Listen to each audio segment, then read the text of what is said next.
Hey, folks, we're live. Welcome, everybody. We have a new technology, all kind of crazy stuff happening. We can turn names on, too, here. So let's do that for now. So I would like to welcome everybody. It looks like we have 38 people. I don't know how this is counting it. We're going to turn the chat over so we can see who is watching from where. We are live on YouTube, the usual YouTube channel, also on Twitch and Facebook. I don't know how worthwhile Facebook is going to be. Let's see if there are comments coming in from Facebook. So I have with me Brent from the Armchair Dragoons. How's it going, Brent? How you doing? It is going fine. That was a nice, cool little intro video. That was kind of rocking. That's what happens when you're a total amateur and you put it together. Actually, yeah. Well, so that was completely non-sarcastic. That was actually pretty cool there. So we have a whole bunch of stuff happening tonight. We have, a global logistics crisis as we're going to start exploring tonight. And I'd like to remind everybody that we have a big giveaway. And since I said, I'm going to give a game away, but then I kept saying all week, big giveaway, we're going to give away 2 games tonight. You do have to be watching live to get in on the giveaway. We'll do one in the first hour, one in the second hour toward the end. So stay tuned for those. Both brand new war games in the brand new shrink wrap. So very exciting. So, Brand, have you been playing anything interesting? Not too much. I do want to say one thing just real quick before this all starts. We got 37 watching now where I've got YouTube on my side monitor here. Mm-hmm. We've only got 11 thumbs up. Guys, go hit the thumb button. Seriously, it takes like half a second. Really. Get those thumbs up so that, Gary gets all kinds of, stream credit and whatever else. Fight the man in the form of the YouTube algorithm. Yes. Give YouTube the finger or a thumb in this case. That's fine. The dirty little secret is that in terms of the algorithm, in terms of what YouTube values, in terms of your metrics, it doesn't actually matter whether you give a thumbs up or a thumbs down. So thumbs down away. Go right ahead. I don't care. Whenever I see the thumbs down, I'm like, it counts the same for the algorithm, so that's all. If that works. As far as what I've got playing right now, so on the table, I've got the Lock and Load re-release of Jim Werbineth's Rommel at Gazala. Oh, okay. Sitting on the table right now. I'm not sure I knew that was Jim's design, actually. Yeah. And then in Shrink, actually sitting on top of the Rommel rulebook is my copy of NATO, the new Compass re-release of NATO. It's that whole support the local game store. I could have ordered it from Compass, but I drove over to Gamers Army and bought one from them because trying to help support the local game store. So once every 2-3 months, I go over there and I buy something from them just to help keep them going.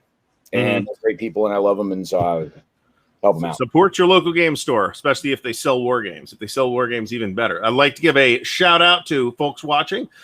Mike, Anthony, John Longshore, Carl Creator. Thanks. A special shout out to Carl, who sent me a present that you'll might be seeing in a future video. We are still clipping War in Europe this week, and I am drinking. Since I wasn't going to have a card up for it, I figured I would go through the blend. So I'm drinking Johnny Walker Double Black, which is still pretty good.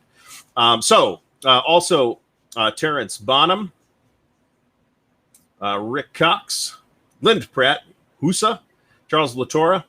Brant is also in the chat. James Whitmer, Joe Faust, Shane W., Henry Sikorsky, Dave Minery is in the house. Matt Davidson, Chet Bell, Scott Beall, Dale Brady, Kevin Bertram. Kevin, how's it going? William Bird, The Command Tent, Greg Grant, Tavar 101, Jeff Beeler, Jeff Anderson, Purple Norseman, Krusty Captain, Jay Sturgill, and then I got to switch over to the live chat, which only started once I actually started streaming through Restream. So we're using new technology here. So if anything looks like crap, please say so in the chat. It's probably my fault. Don't worry about it. It is Brant's ugly puss on camera that is ruining everything for anybody. And special shout out to Fucko, who is joining us tonight from Central Ohio. If Kevin is here, that means that Jason Matthews' talk to the Georgetown University Wargaming Society has already wrapped up, because I can't imagine Kevin playing hooky from that to come pop over here. So we may end up picking up a couple extra stragglers coming over from Goose, which is totally cool. And the shameless plug, Goose, I guess, ran out of people to call because they've got me coming up on the 7th of September. Okay. Yeah. So that's the Tuesday night right after Labor Day. So everybody will still be hungover from the beach, so I can get away with being a little less coherent. And I understand. And in honor of the fact that you're normally doing scotch, I'm not doing scotch. I've got some Knob Creek with some Coke and a whole lot of ice in here. So I figured if you're quaffing some alcohol, I needed to also. There's nothing wrong with Knob Creek. I wouldn't put Coke in it. Ruin a perfectly good bourbon, but well, that's just me. I'm not as hardcore as you are. I like actual whiskey. I'll be happy to drink Knob Creek straight, actually, although I would also unhesitatingly drink it over the rocks, too. It's good either way. I'm not a big fan of whiskey and Coke. I never have been. There are plenty of like whiskey cocktails and stuff like that I do like. I just don't like Coke very much. If I'm cutting whiskey with something, Coke works for me.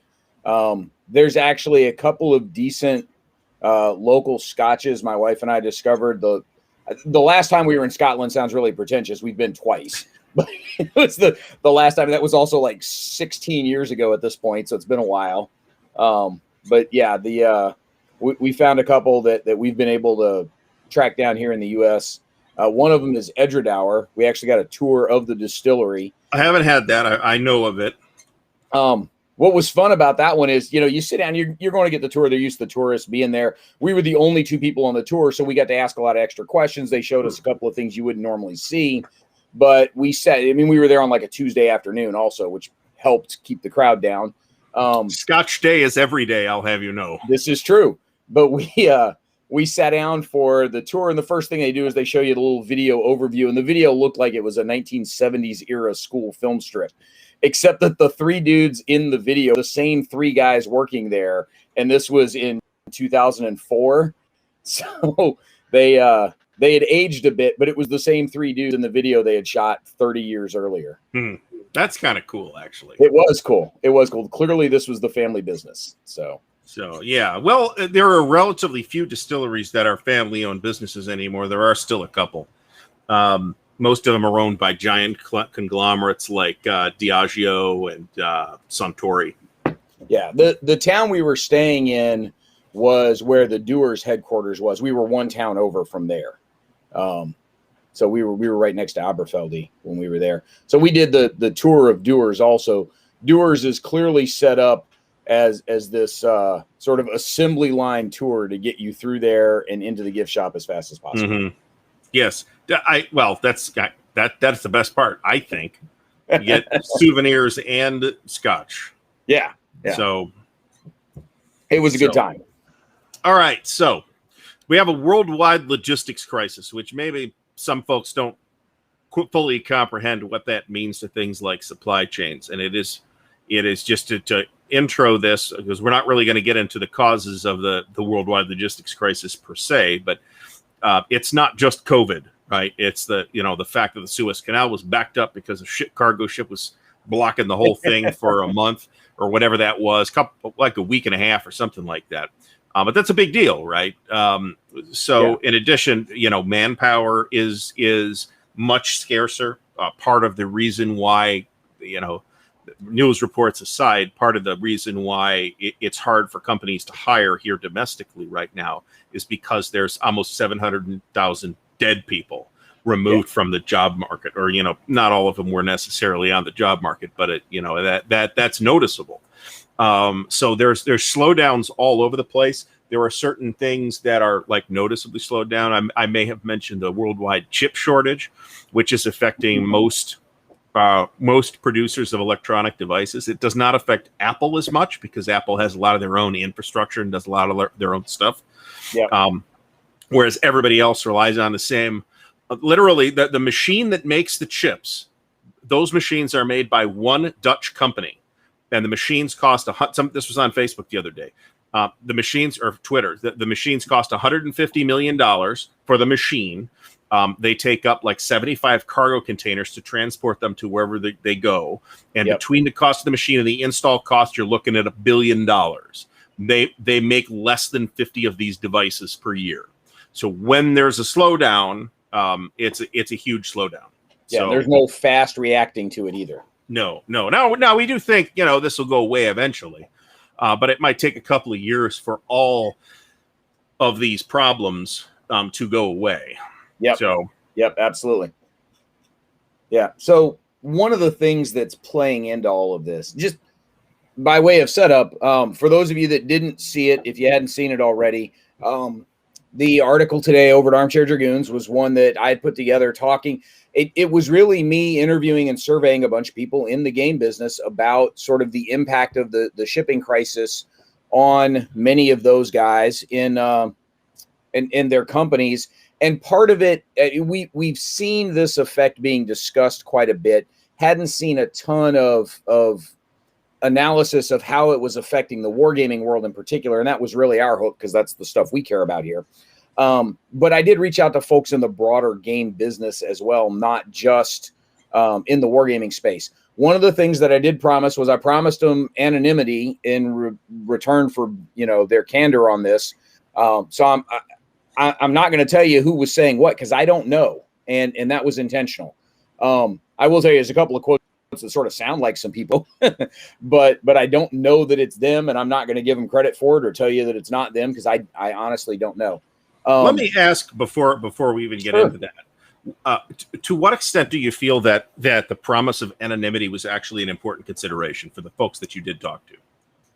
I think in this case, it was a big deal because in some cases, we weren't asking for hard numbers for people from companies, but we were asking for them to be kind of honest about where they're getting their stuff made and how this crisis is going to affect price and scheduling. And what we didn't want was, Joe Smith from whatever, from Happy Wargaming Incorporated or whatever to say, hey, this is going to, this global shipping issue and the fact that we're having to pay 700% increase on our container costs means we're going to have to jack up prices on games by at least 20%. And then suddenly everybody starts spam bombing their Facebook page and Twitter feed with, oh my God, you guys are just trying to steal money from people. And that's, we didn't want blowback coming back to those guys for being honest about what's actually happening to them to try to keep their companies afloat. That makes sense. So, we didn't want to contribute to some giant flame war. Lord knows there's enough of those floating around. We didn't need to put fuel on any of those fires. There was a column recently from the guys over at Steve Jackson Games that got shared around by a lot of people in the broader game industry, not just the wargaming world, that the term they used was that this is a potential existential crisis, that this may cost us several small publishers out there who have sunk literally their entire company's capital into a Kickstarter or a major print run that's sitting on a dock somewhere overseas waiting to get palletized and shipped back to the US or in some cases to Europe or Australia, wherever the fulfillment centers are. And they literally can't get them off the dock. There just isn't container space that they can afford. And so at this point, it's either lose money by having the thing sit there, lose more money by trying to move it. Either way, you're pissing off your customers because they're not getting the game as quickly as promised. And when you had a delivery date of August 2020, everybody kind of shrugged and said, yeah, there's a plague. We get it. Now we're into August 2021, and those containers still haven't moved on products that were promised in, April and May of 2020. We're now over a year and a half late for things that are printed, things that are done. And you've got folks requesting refunds from Kickstarter, canceling their P500s, whatever it may be, trying to get their money back. And that's not helping the company get the books off the docks, and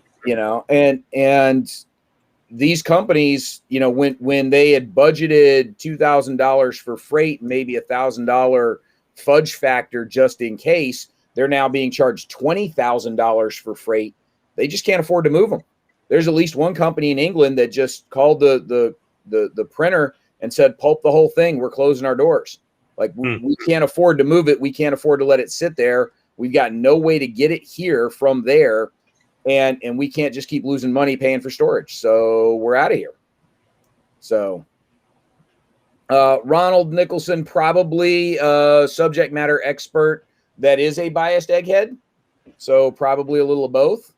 But that's, the Steve Jackson Games column was one of the entry points into me really digging into this for how it would affect wargamers. Mm-hmm. And one of the reasons that was a big deal to me is we've talked about this before in other places, Gary. There's maybe a dozen people globally whose primary income is coming from being a wargame publisher. Yeah, it's probably accurate. Yeah, maybe. Yeah, and half of them are working for one particular company, probably. Yeah. And there's a couple of others for whom this may be their full-time job, but they're also living on military retirement checks or some other pension. So if the wargame company, even though the wargame company is their 100% full-time thing that they do, if that went away, it's not like they're going to lose their house. So those guys have stuff coming in. That how this would affect the wargame companies was really something I was concerned with, because you've got a lot of small one-man. Look, I was one of them for a while. Mm-hmm. There are a lot of small 1 and 2 and 3 man shows. All you have to do is sell off all your back stock for like $200 or $300 a piece, though. Yeah, no kidding. Yeah, put that stuff right up on eBay. Yeah, well, I'm just going to look at whatever Noble Knight is charging for Maneuver Warrior, charge half of that, and retire. Because they were charging way too damn much for a game that, look, I thought it was kind of cool, but it wasn't that good. Not for what they were asking. Oh, I can't remember what it was. Somebody on eBay wanted for War of the Rings, SPI's War of the Ring.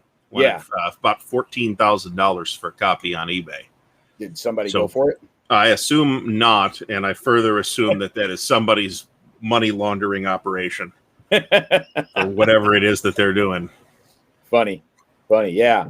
So this is something that's affecting a lot of folks, and in the wargame company, in the wargame business, where we've got a lot of smaller companies, we don't have folks sitting on big bankrolls. We don't have folks that have 50 grand sitting somewhere waiting to be pulled out to pay off something like this as they need to. So Gary's kind of scrolling through the article a little bit there, just to let folks know what it did. I sent the survey anonymously to probably 60, 65 people and asked them to pass it on to some others. I wasn't expecting a huge amount of responses. I got over a dozen responses, and that was cool. That was gratifying. The only required question was, it was a multi-select. They could pick up to 2. What's your primary product type? And over half of them were wargame companies, which is what I was targeting. That's who I was after. Beyond that, the rest of the stats I've got in the article, so you can go see, the current global shipping crisis is blank for our company. What was nice is not many people said it was an existential crisis, that the company could literally go under. But most of them said it's a significant headache, which I totally get. It has had some changes to schedule and cost for the near term for many of these companies. And the reason for that is that near term were the things that we had described as it's camera ready at the printer, or it's, the printer's already started actually printing copies. Stuff's on a boat somewhere waiting to get here, that those things are already underway. But looking out into the medium term, looking out 3 to 5 years, people aren't expecting a huge impact in the 3 to 5 year range. And really that's kind of for 2 reasons. One, they're hoping that the shipping issue sort of settles itself down in the next 3 to 5 years. Yeah, let's hope.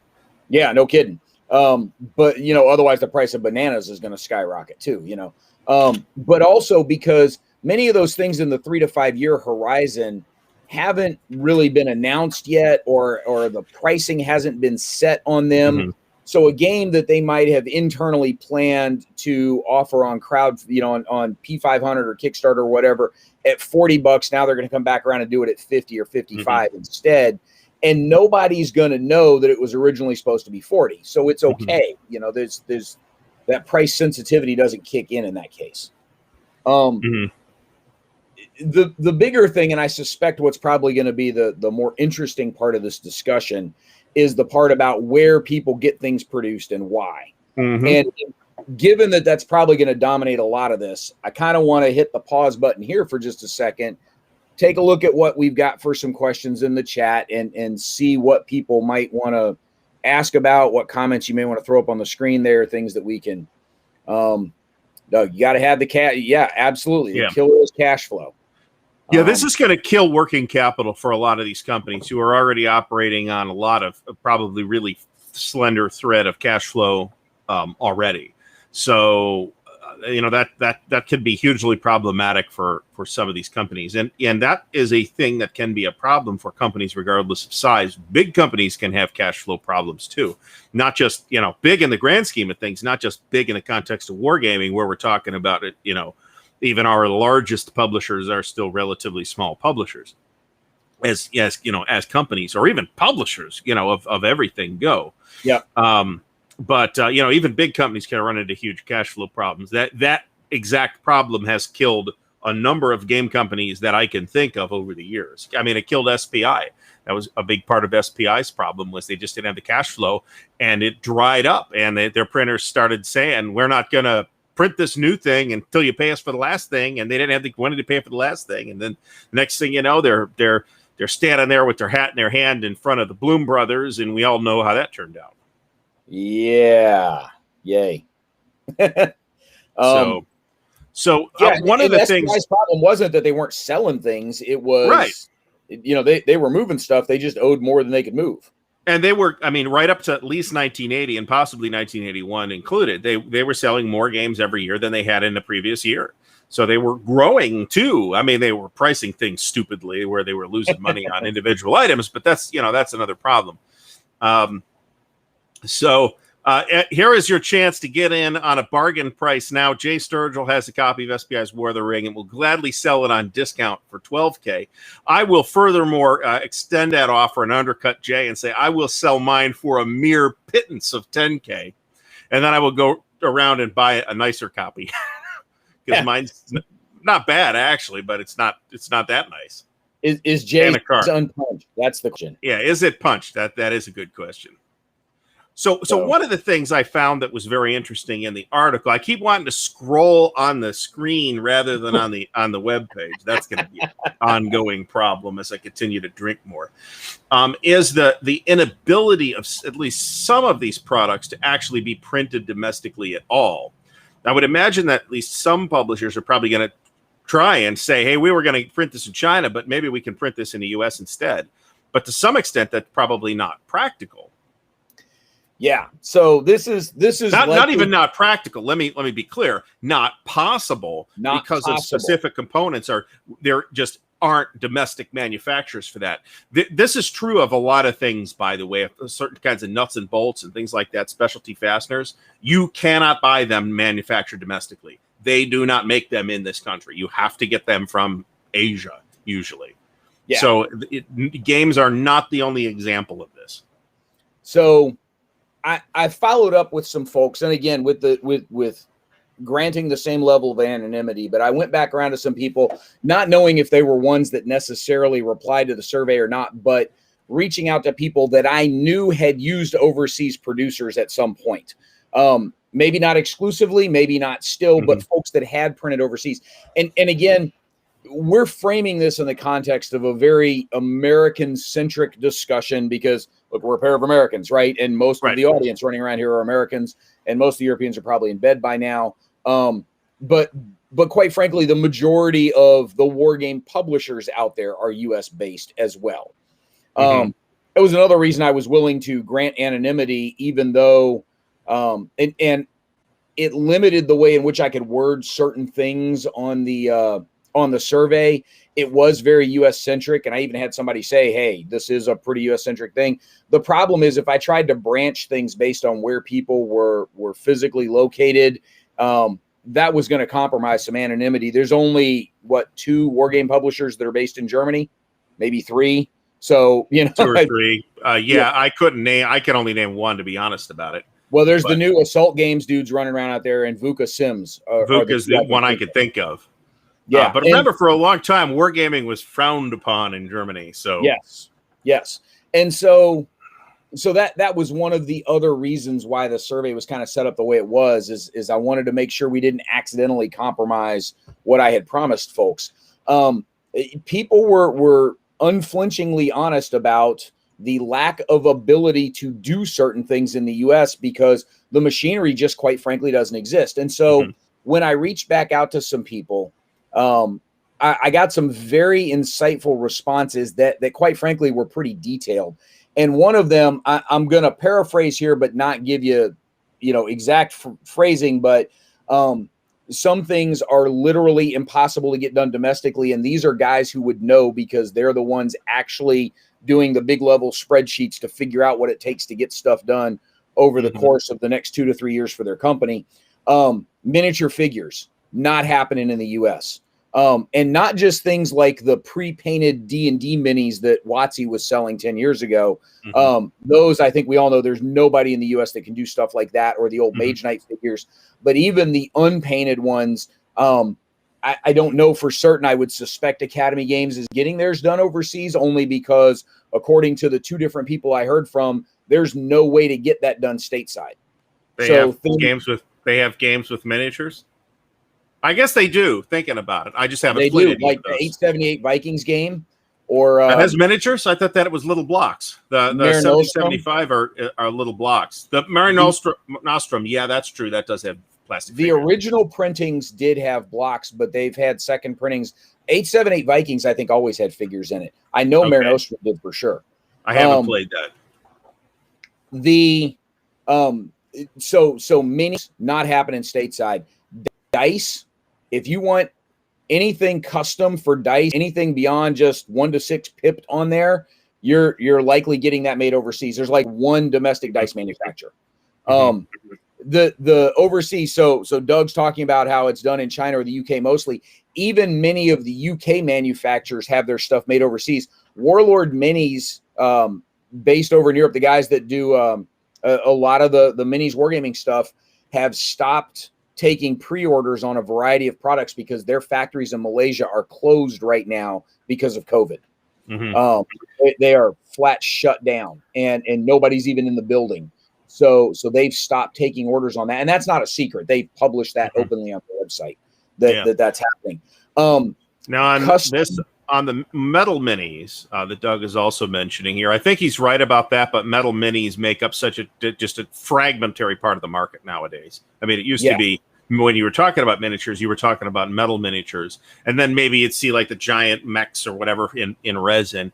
But that's all really, really low volume stuff where you can have a guy, or a gal, whoever is, pouring them in their garage, or somebody that's got a spin caster in their basement, which I know a fella who's got a spin caster in his basement, and he's knocking out miniatures.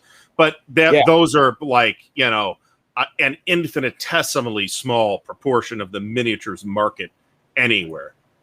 Well, but you take a look at, for instance, Canvas Temple Publishing, John Compton's company, that does 2WW and a couple other different things. They're doing the Pratzen game from Peter Perla. If you go hit the Canvas Temple website, John has a whole bunch of custom 3D printed mini stuff available for sale on the site. Now that's primarily stuff that's being done by his son, but they've got a little mini fab shop set up in John's basement. It's got like 14 3D printers in there. They can crank up 14 3D printers and do a pretty decent amount of production for a little boutique size thing like they're doing. But you think about something like one of those Academy Games productions, like the 878 Vikings game or Mare Nostrum, there's 200 different plastic minis in each box across 50,000 copies of a game they get printed. There's no way you're doing that, with any sort of 3D printing kind of stuff. That takes legit industrial machinery. One of the other things that's not happening stateside is the term that the publishers use is punch boards, right? We know them as counters, but not wargame counters that are just all these nice square die cuts.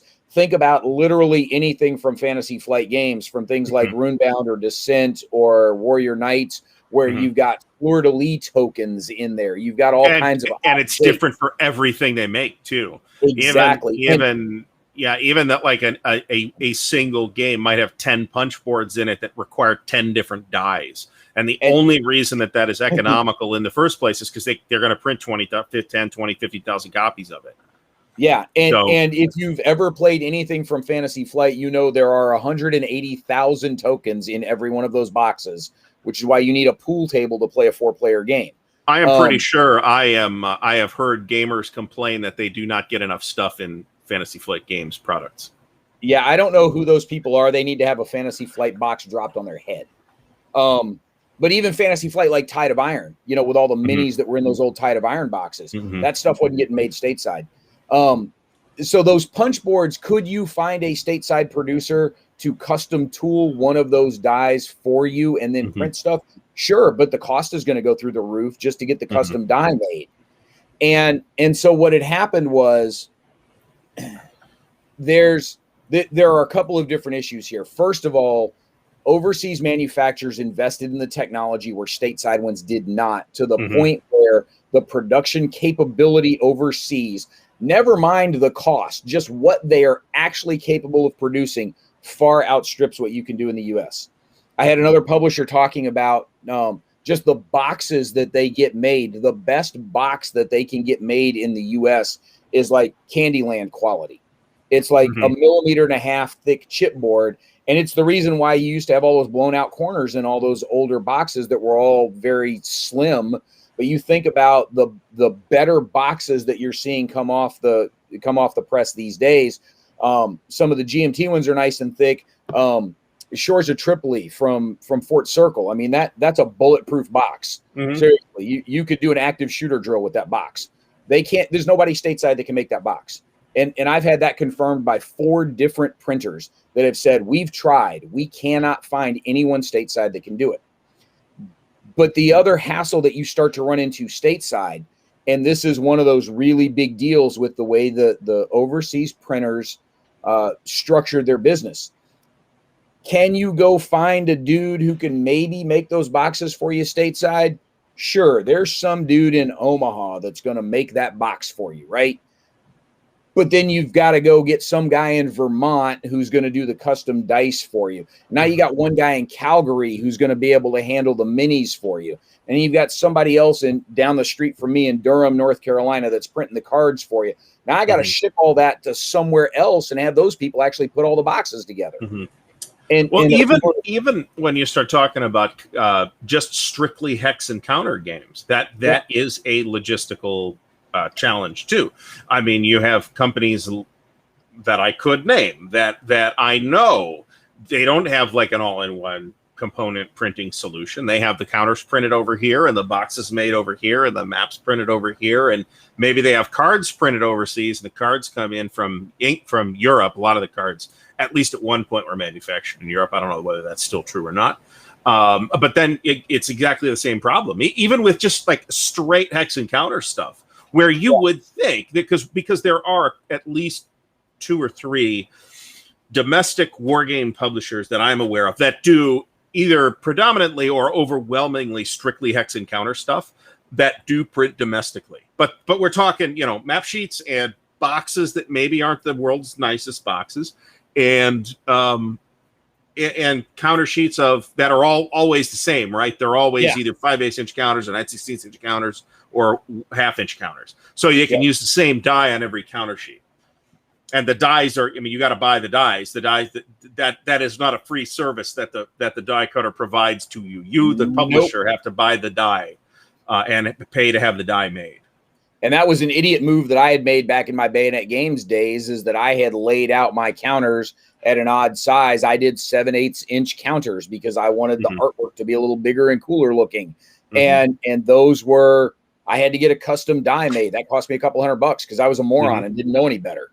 That was a hard lesson that I had to learn. And that die still exists. It's sitting in a warehouse somewhere in Philadelphia. I probably ought to go get it at some point. You should. It's a valuable collect. You could sell it to Noble Knight.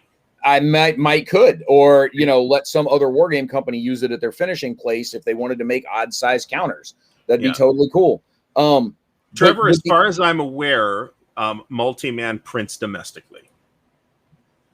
I do not have any information that has changed. Yeah, and I don't know for sure who's got what being done where. We know there's a handful of them that have stuff coming from overseas because they've openly talked about having to get shipping containers in. And so, there are a couple of different issues here. Is one, the ability for U.S. manufacturers to even do the work you want them to do is virtually non-existent. And on the off chance you can find the one person who does each of the 5 different things you can do to the quality you need at a cost you're able to turn around and sell your product for. They're going to be in 5 different parts of the country, and now you're still having to pay to ship all those different bits to wherever you are to get stuff done. One of the other ones that boggled the mind, trying to look into manufacturing stuff, the wooden pieces that come with stuff, like the meeples are all getting cut overseas. Got it. More intricate wood cuts, things like the Raiders of the North Sea, the North Sea Saga from Garphill Games. They've got the little boats that actually hold cubes in them. They're really cool. That stuff's not getting made stateside. The really nice intricate boats from Shores of Tripoli, again, gorgeous. Like, those things look awesome. Nobody stateside's making those. The discs and cubes from the coin series, nobody stateside makes. Hollandspiel has to have the sticks for table battles shipped to Blue Panther from, I think it's from Germany, it might be Belgium. They're coming from somewhere in Europe. These things are glorified toothpicks, and nobody in the US can make these. Like, there's nobody stateside that can make those things for them. And so they're having, even though Blue Panther does the rest of their work, they're still having to have that stuff shipped over here. And I saw Steve, is it Steve from Blue Panther? Yeah, Steve from Blue Panther left a comment for us on the article, and I think he's in the chat here somewhere also. Blue Panther does fantastic stuff. Like, I've got stuff that got shipped to me from Blue Panther that were both White Dog publications, White Dog Games, and also stuff from Hollandspiel. And those products are great. They really are cool. I'm curious, and Steve, maybe chime in here. If somebody placed an order for 4,000 copies of something, I mean, that's like going to shut down the company for 3 weeks while you got to print 4,000 copies of something. And for Blue Panther's print on demand, they're fantastic products, and it's a great business model to let somebody like Hollandspiel be able to stay in business where they're not even selling them until they print them. And that's really, or they're not printing them until they sell them. I said that backwards.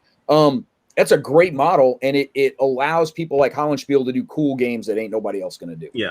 I want to circle back to this this comment that I have highlighted right now by Commando Solo 193. First of all, it's not a China thing because there are other China's just where a lot of it happens, but not all of it.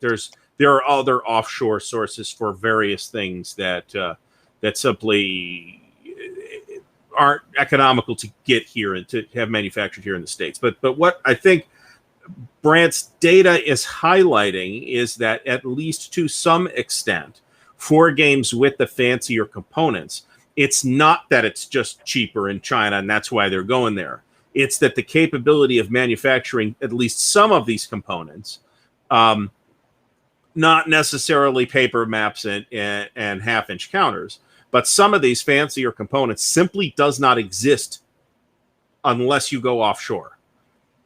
Yeah, the discs and blocks and cylinders you need for a coin game for GMT, there is no stateside manufacturer for those.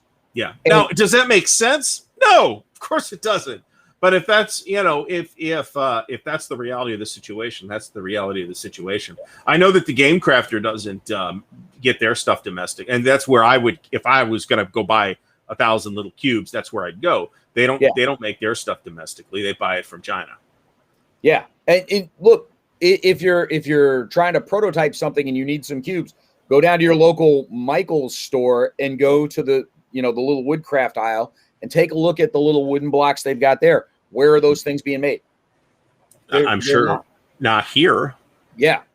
And here's the thing. Like, I've seen a whole bunch of people chiming in the chat with, well, you could just go here to take care of this. Listen, the guys that we talk to are the guys whose livelihoods depend on finding the answer to these questions. And I don't want to I don't want to make it sound like the guys in the chat are completely irrelevant around these things. There may be a good idea or two or three pop out of here, but quite frankly, I'm likely to put a lot of stock in the veracity of the guys whose mortgage payments depend on getting these answers right.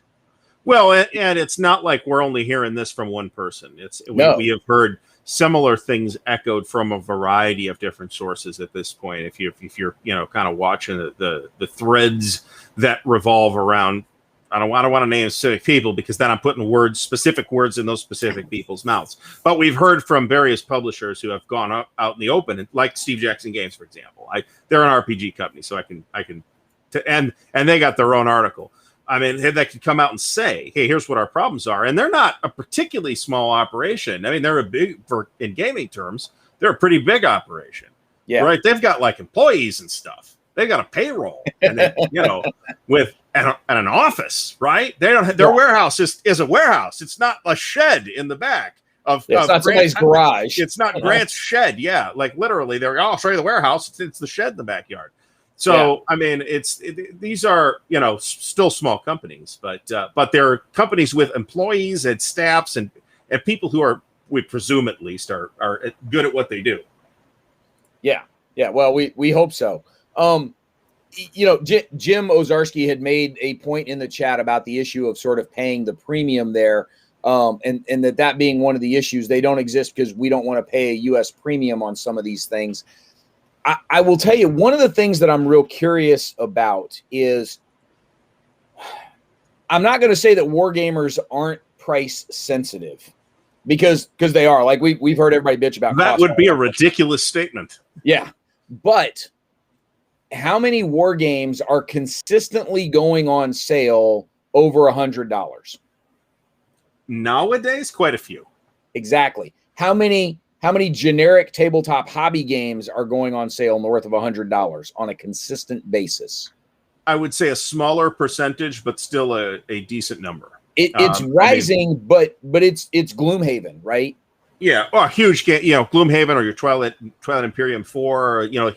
And we're talking enormous games, right? Yeah, but you're not paying over $100 for even the Carcassonne big box that had like every expansion possible in there, went for like 85. Mm-hmm. You're not paying north of $100 for a collected ticket to ride anything. But Full the Gap from Compass came out at what, 110? Enemy Action Ardennes is about 135.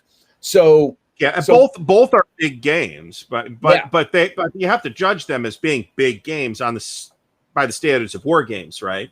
Rather than by the standards of something like Gloomhaven, which has probably sold 150,000. I'm completely spitballing that, whatever. But it's more than any war game, even the most popular war game, can reasonably hope to sell, right? I have not the slightest shred of doubt that at this point, let's say GMT is the top seller of all time is Twilight Struggle. I have not a shred of doubt that Gloomhaven has sold more copies than Twilight Struggle over the lifetime of the product. And Gloomhaven has been around for probably less than half the amount of time that Twilight Struggle has been. Yep. But the point I'm circling back around to on this is wargamers are already looking at some larger costs relative to the larger game industry. Right. The Enemy Action Ardennes was not some giant tentpole product that some company was trying to build their entire existence around. Right. It was just another one of 40 games that Compass pushed out over the course of that year. And that's not poo-pooing it. Like it's a cool game by all accounts. I haven't played it, but everybody that has said it's a great game. It's very highly regarded. It is visually well produced. It looks nice. It's cool. It's all that stuff.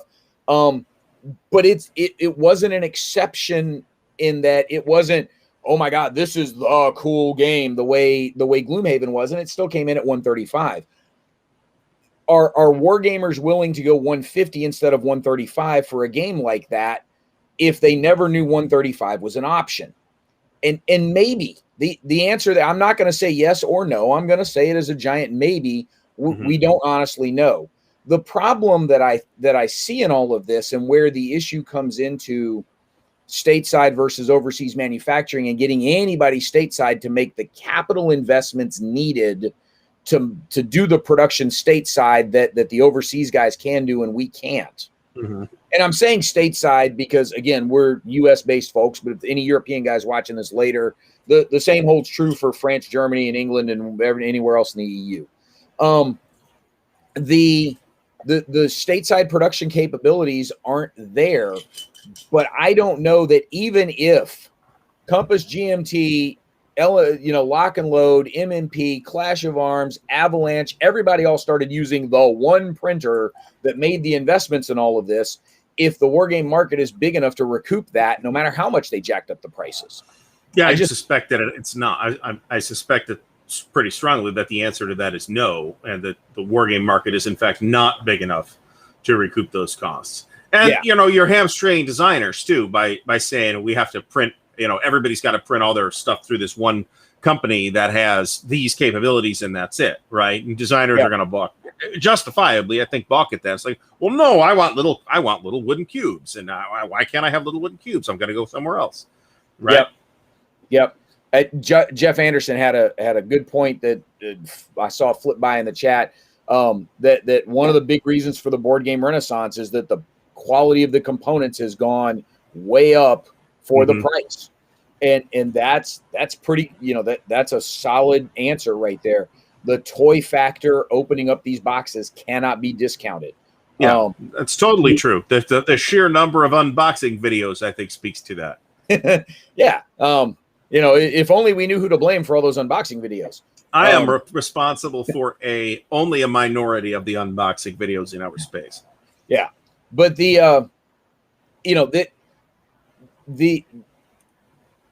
would printing stuff stateside solve some of the global shipping issues and the tariff issues and the customs issues and potentially some of the distribution issues? Sure. All right. But I suspect. You suspect? Yeah, but I suspect that it would, but for a very small number of titles and an even smaller number of publishers. Yeah. And so who stateside is going to make that level of capital investment in the production equipment needed to print and to manufacture these things, not just printing them, printing, folding, spindling, mutilating, stacking in boxes, whatever else needs to happen. Who's going to do all of that stateside? Who's going to sink the money into that in the hopes that they can capture part of this market that right now, overseas folks have been kicking the tail off of people here in the U.S. Now, maybe what we need is a company to go into debt from their domestic printer, and then the printer buys the company in lieu of the debt, and then operates the game company as a profitable subsidiary for many years. That could happen.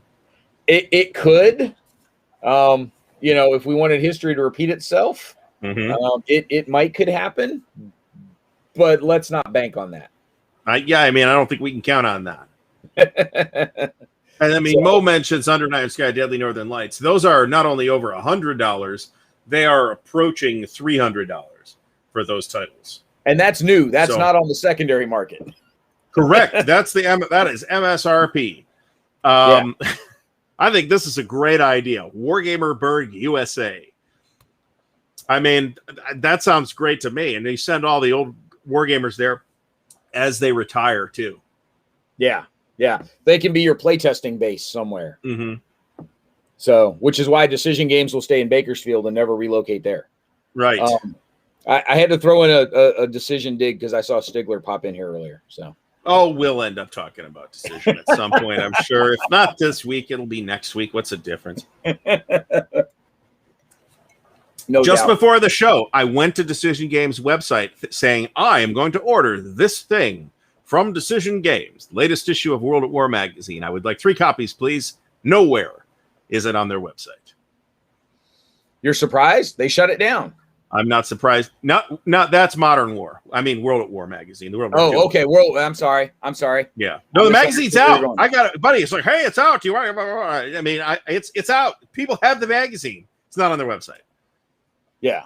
So let's not forget publisher ineptitude as a cause for some of these problems, although not the minority in this particular case. Let's take a short break as I pull panels around here. So let me pull this over. All right. And I'm going to let's start talking giveaway. Now we're going to do another one of these in roughly an hour. Game number 1 that we are going to give away is No Peace Without Spain. This is from Compass Games. It is a very highly regarded title. It has been the progenitor of 2 other games that are already available and the upcoming No Peace Without Honor. It is in the shrink wrap. This was a gift to the channel. Thank you, John Longshore. We're going to give this away tonight. I am going to pull up. I should have done this before this stream, actually. I can actually do it here. So, Gary, you are still showing us your desktop, and you and me and Lily DVD boxes on the bottom. Nope, I got it. It's all good.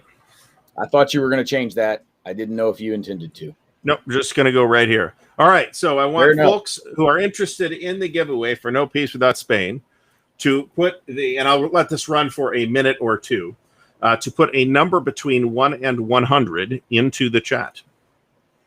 So please do that. If you are interested, you may start right now, and I will roll it randomly. And then don't forget to support the channel by liking the video, thumbs up, and all that jazz. We are 107 right now, which is, I think, not quite a record, but it's really close. I'll look at the metrics after the fact, and I believe that. And you may only enter once. The latest entry that you have is your number. So, all right, I do want to yell at the fact that we've got over 100 people watching. There's only 54 thumbs. People, go hit the thumbs. Come on, go hit the thumb. That's true. Hit the thumb. Subscribe to the channel if you're not already subscribed. What's the heck's the matter with you people? Man, I got to ask, how many people put in 69? I see one. There's see not at least one.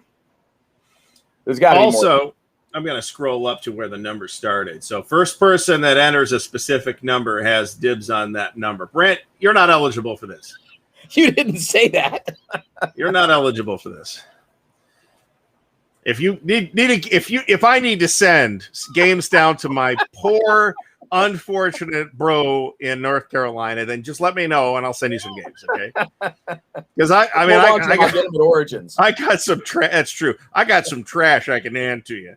That's not a problem. I can send back your way. Yeah. Most of them were made by Bayonet Games. So, yeah, highly priced collectibles at this point. So let's let that run for just a minute before we get back to the fascinating business economics discussion. Which I think, it's a thing that probably a lot of us haven't given sufficient thought to. I mean, I'm a little, I guess, close enough to the business world where I get to see some of it. But there are also things that I kind of knew, like the fact that there's problems manufacturing some of these things domestically, and the options are not there. If you need specific parts, you have to get them from. It might not be China. It might be Brazil. It might be Mexico. It might be Vietnam. It could be could be India. Could be a number of other places. Yeah. So yeah. And I would say, so I did spend a little bit of time working in the printing industry, not from the games perspective. But I've spent a fair amount of time working in the printing industry over the years. And I've also got a lot of friends that have spent time in the journalism world, to include production over there. So we're not talking the kinds of books like RPG companies are spitting out, or like the minis wargaming companies are spitting out, but more magazines, newspapers, periodical kind of stuff. And so I've got a sense of what the economics for some of those things look like. And there's a reason a lot of those dudes print overseas, unless they're very small boutique runs. And that's the thing, is that you can get small run stuff done in the US and at fairly low margins. It's a low risk because you're only having to print 200 copies of something that's about as much as the printer can handle. So it's a fairly low risk, but it's a low margin, it's a low reward. You're going to print 200 copies of something, you're going to make about $3 each off of them. By the time you've made your $600 back for selling those things, once all the economics work out, you're pocketing $3 each from the games. You got your $600 back. But how much labor time did you sink into all of that? And like, what are you doing with that $600? You just bought yourself a nice coffee table for 4 years worth of work on your magnum opus game that you were able to sell 200 copies of. Right. And that you put hundreds of hours into. Yeah. And I don't want to slag on anybody for following their muse and doing that. A lot of those dudes do it just because, hey, this is cool. I've created something. I want to share it with the world. Here's my thing. That's great. Like, don't stop doing that if you're doing that. But as an economic model on which you are expected to build a business, dude, you just spent 3 years of your life and bought yourself a nice coffee table. Mhm. And that's not going to work for somebody who actually wants to be in the board game business over the long haul. Right. And those boutique guys don't score well. Like to go from 200 copies of something to 2,000 copies of something would crush that company just from a time perspective. Mhm. So, you know, and RPG companies, RPG publishers are in. I mean, there are exceptions, right? There's companies doing fancy box sets and things with chips and stuff like that.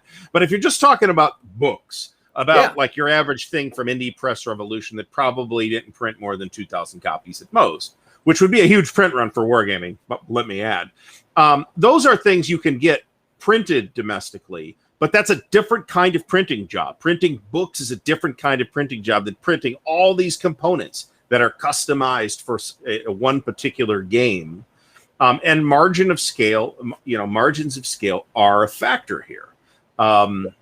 Let's circle back around to books in a minute also, though, because I got a hard lesson learned on that one. Okay, so let us generate. I'm going to pull up random.org, generate a random number. Our random number is 39. Did anybody enter 39?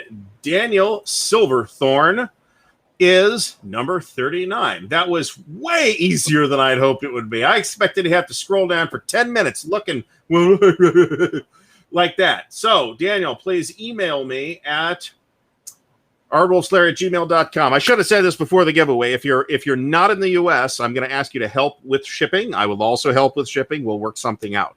Please email me at ardwulfslair@gmail.com, which you see on your screen right now. And we will get with your address, and we will get this game for you. And please do mention that you won No Peace Without Spain so that I can ship you the correct item rather than the incorrect item. You're going to do it by air freight, though, right? You're not going to put it on a boat? I might hand deliver it depending on where he's at. if he's in, there's what's his Merle is like right around the corner. If Merle had won that'd have been great. I could have just no. I was talking about the overseas. I wouldn't even have had to stop the stream. I'd have said, "Hold on, I'll be right back," and come back in 10 minutes. So, I thought I was when you were talking about shipping something overseas. That was the reference there. Mm-hmm. So, all right. So let's. Yeah, very cool. Down. Congrats. Yeah, congrats. So please email me. 69 is his favorite number. That's what everybody. 69 is my favorite number. Please, it's old. It's been old for so very long. Yeah. Let's put the chat overlay back up because I think that's a cool feature, even though it's like way behind. Yeah, well, it's still fun. So, about 2 years or so ago, when my wife was looking at transitioning her career to being a full-time photographer, my wife's a fantastic photographer with a dreadful case of imposter syndrome, and she's done a lot of really cool landscape photography. Is not the best way to describe it, but it's the only way I can think of. But a lot of place photography around the area here, a lot of the local parks, a lot of the local architecture. We've got some churches downtown that are over 200 years old. A lot of some of the neat art installations and sculptures around town, as well as a lot of the different festivals and activities. And so just by way of sort of helping her out some, I was looking into what it would cost to get a good glossy book of her photography done through crowdsourcing, through like a Kickstarter or something, to set up and get a good glossy coffee table book, figuring it was primarily going to sell to family and some local friends and folks around here. But if we could crowdfund enough of it from those folks that we'd end up with 50, 75 extra copies, we could try to sell through local bookstores or something here. Mm-hmm. And so functionally, this is not significantly different than some of the RPG books that are out there, right? We're talking a hardcover with a glossy cover, full color interior, some heavier stock, not newsprint type thin stuff. But really, like, I could walk over to my RPG shelf and pull 10 different books off the shelf right now that are the comparable production quality to what I'm looking for. And so I put a thing out there on social media, tagged a whole bunch of my friends in the game business, and said, "Hey, game folks, I'm looking for anybody that knows a place that I can get a decent print run of these things done, that's willing to do a smaller print run, no more than probably 250 of these, and and would prefer something stateside, not for the jingoistic reasons, but because I don't know squat about customs and tariffs and overseas shipping and all that crap. And I didn't want to have to deal with it. I wanted the option that if something went weird about trying to get stuff shipped, I could rent a van, drive to Omaha or, Dallas or wherever, and throw all these things in my truck and in the van and drive them home if I had to do that. And I can't do that if it's getting printed in Malaysia. And so I tagged a whole bunch of folks, again, the kinds of people that print these things as a part of their company for a living, and said, who's got a place I can go look for, talk to for these things? Mm-hmm. And I got a handful of PMs back and a whole bunch of public comments. First of all, a little dishearteningly, there were a handful of people that I had tagged in the game business and said, when you find one, let me know. So that hurt. But I had a couple of them by PM, as well as a couple of them publicly said, there isn't one. I said, there are 2 or 3 people you might be able to talk to that might consider doing something that small, but probably not. It's going to cost you an arm and a leg. If you want to get done what you're talking about, you're going to have to go overseas, and not necessarily China, but not US. There are places in Europe that can do it also. And the reality is, when was that again? You said, and that was the summer of 2019 when I was asking that question. Okay, so pretty reasonably, recently then. It was recently, and it was pre-freight crisis. Okay, so I was thinking print on demand. If you just want a couple copies, that's a reasonable option. If you just want a couple copies, if you want a couple hundred copies, it becomes less practical. Yeah. If I was doing Christmas presents for family and friends, I'd shell out and get 20 of them made and send them to everybody. Yeah, and that's for fine. $80 a piece, which is probably roughly what that would cost. Yeah, but part of what I was trying to do was help jumpstart some of my wife's photography business here, and start by getting her, her photography, her books in the hands of a whole bunch of people, but then also using that in part to fund the additional stock we'd be able to take to local bookstores and some of the local parks and, museums and folks around here that would have an interest in selling something like that locally. And so it was using the crowdsourcing to fund a larger print run is what I was after. And quite frankly, that's how everybody does it, right? When you see a Kickstarter go up that says, hey, we need X amount to actually print this product, or the P500s, they have figured out, okay, if I get 350 pre-orders at this price, that's what I need in order to print 600 of these things. And that gives me the balance. I got 50 of them for promotional stuff and 200 of them that I can sell retail to people that missed the crowdfunding campaign. That's normal. That's what everybody's doing. And that's what we were going to do for that book. And so again, this was just a book. We're not talking die cutting. We're not talking folding maps. We're not talking putting stuff in boxes. This is a glossy 4-color book with a nice hard cover on it. And the people who pay their mortgages in the game business were saying, you got to go overseas to do this. It was disheartening. I should have seen some of this coming back then. Yeah, I suppose so. I mean, a lot of RPG books are, kind of your standard perfect bound, black and white interiors kind of thing. That's the kind of thing you can get printed here relatively inexpensively. Again, it depends. If you're talking about 20 copies versus 200 copies versus 2,000 copies, you're talking about very different numbers per copy, right? And that's just like a one-piece production run. Yeah, and hardcover versus soft cover, perfect bound soft cover makes a huge difference. Yes, but even so, it's one piece, right? Not even a simple war game. Let's take a simple war game, Revolution Games, Long Street Attacks, Herman Lettman's game. Okay, it's a nice game. You've got, I think, 2 or 3 counters. You've got, I think, 2 maps. As I recall, you got, I think, 2 maps, you got like 3 counter sheets, and you got a rule book and some player aids. And then right there, you're talking about like 8 different pieces, right? And yeah, you're probably getting the same die cutters probably doing all the counter sheets, but they might not be doing the maps. You got 2 different maps, you got a book, and you got, it becomes way more complicated to do games like that. Yeah, I just pulled Lock and Load's re-release of Dawn's Early Light Red Hammer. Oh, I thought you were going to say World at War 85 with No. God, its no. 10,000 pieces. Dude, I'd be coming over here like a human forklift with 4 boxes in my arms. Yeah, I know. No, you have to put your grabbed this back because brace on to pick it up. This is a small box production, right? This is not big, fancy anything. And that's a few years old too, right? 2015. Okay, so it's 6 years old. Yeah. So there are 2 11x17 maps in here. I'm sorry, there are 3 11x17 maps in here. There's a game manual. Somehow I ended up with 2 game manuals in this one. I'm not really sure how that happened. David, I thank your QA guys for including an extra QA manual. There's a pair of player aid cards in here, and they're punched and bagged, but there was one counter sheet in here, full size counter sheet, and these aren't super thick counters. They're quality. I mean, and they're good looking counters. And then a pair of dice. And look, there was a Lock and Load catalog in here. I don't count that as part of the production cost. Quite frankly, where they probably ate a good chunk of the cost on this was just putting it in a box. Yeah, I mean, I've had people tell me at various times that the box is the most expensive single piece of their game. That was the biggest headache that I had with Bayonet Game stuff, was putting stuff in boxes. Yeah.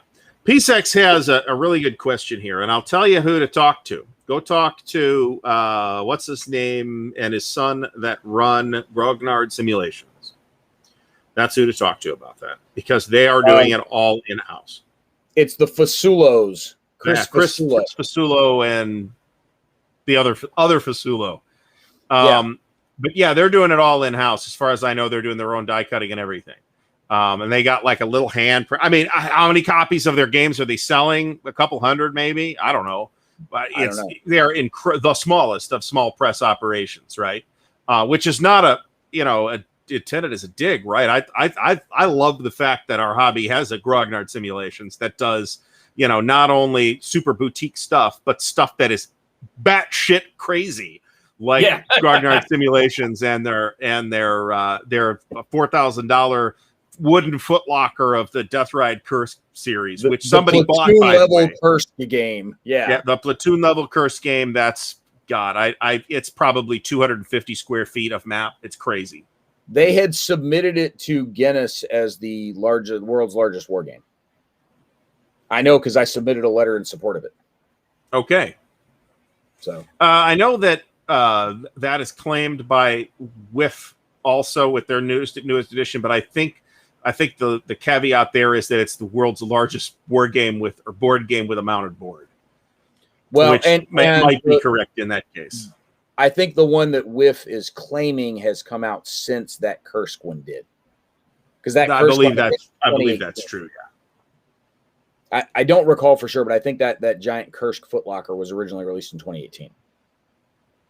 So, look, Mo's right, and there's a couple other folks that have mentioned there are some folks that do their own in-house die cut sheets.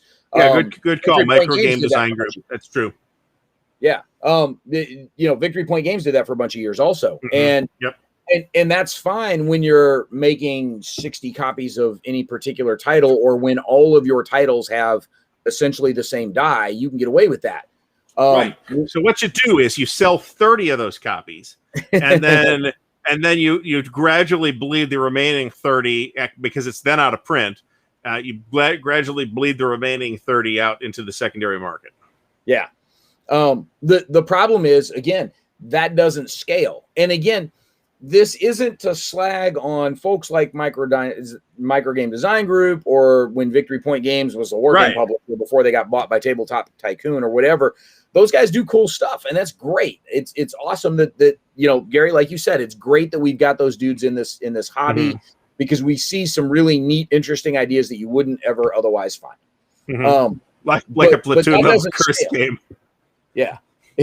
If I gotta do 5,000 copies of something, I can't do it all by hand. Like that's an entire year of my life. So, reminder for those just tuning in: we have done one giveaway. We have one more giveaway to go, which we'll do in a bit. So I just wanted to throw that out there. In the meantime, please help support the channel. So, But yeah, I mean, I think it'd be great if some, philanthropic individual in the wargaming hobby would. I guess well, I don't know. Kurt Schilling's allegedly broke now, so I don't know. But to say, hey, we're gonna start a printing business and we're gonna specialize in the kind of printing that wargames need. I hope that person is willing to lose money, because that's, I think, the reality of that situation. Yeah, we already got our one rescue from Kurt in keeping ASL out of Hasbro's clutches and letting MMP sort of run with that franchise.